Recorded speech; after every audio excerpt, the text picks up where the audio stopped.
इसके बाद मैं पृथ्वी के चारों कोनों पर 4 स्वर्गदूत खड़े देखे। वे पृथ्वी की चारों हवाओं को थामे हुए थे ताकि पृथ्वी या समुद्र या किसी पेड़ पर हवा ना चले।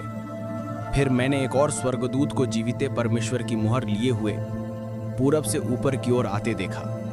उसने उन चारों स्वर्गदूतों से, जिन्हें पृथ्वी और समुद्र की हानि करने का अधिकार दिया गया था, ऊंचे शब्द से पुकार कर कहा, जब तक हम अपने परमेश्वर के दसों के माथे पर मुहर ना लगा दें, तब तक पृथ्वी और समुद्र और पेड़ों की हानि ना पहुंचाना।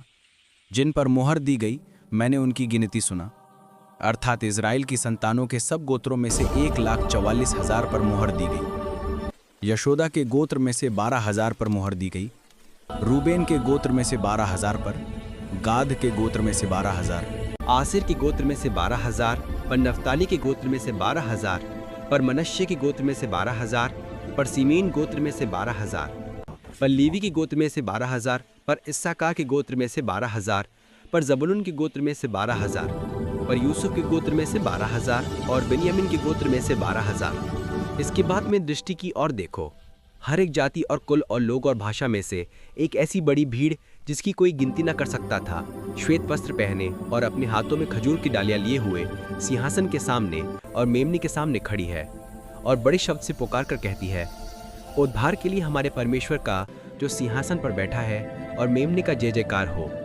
और सारे स्वर्गदूत उस सिंहासन और प्राचीनों और चारों प्राणियों के चारों ओर खड़े हैं। फिर वे सिंहासन के सामने मुंह के बल गिर पड़े और परमेश्वर को दंडवत करके कहा, आमीन।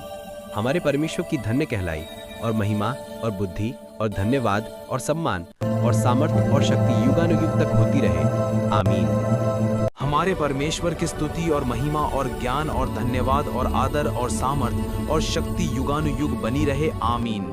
इस पर प्राचीनों में से एक ने मुझसे कहा, ये श्वेत वस्त्र पहने हुए कौन हैं और कहां से आए हैं? मैंने उससे कहा, हे स्वामी, तू ही जानता है। उसने मुझसे कहा, ये वे हैं जो उस बड़े क्लेश में से निकलकर आए हैं। इन्होंने अपने अपने वस्त्र मेमने के लहू में धोकर श्वेत किए हैं। इसी कारण वे परमेश्वर के सिंहासन के सामने हैं और उसके मंदिर में दिन रात उसकी सेवा करते हैं। और जो सिंहासन पर बैठा है वह उनके ऊपर अपना तंबू तानेगा।